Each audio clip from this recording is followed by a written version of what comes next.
नमस्कार. आज 3/2/2025 सांगोला जनावरांचा खिल्लार कोशा जनावरांचा बाजार भरलेला आहे आणि ज्यांना कोणाला खिल्लार खोंड गाय बैल घ्यायचे असतील त्यांनी या सांगोला यात्रेस भेट द्या. अशा प्रकारचे खोंड आलेले आहेत, पाहू शकता. बैल आलेले आहेत. जर कोणाला गाईचं नैसर्गिक रेतन करायचं असेल तर खिल्लार वळू आलेत.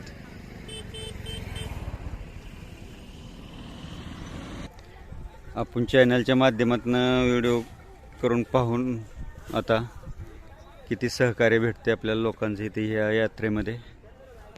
वेगवेगळ्या खिल्लारचं आपण माहिती घेऊया. व्हिडिओ आवडल्यास लाईक करा, शेअर करा, सबस्क्राईब करा. धन्यवाद.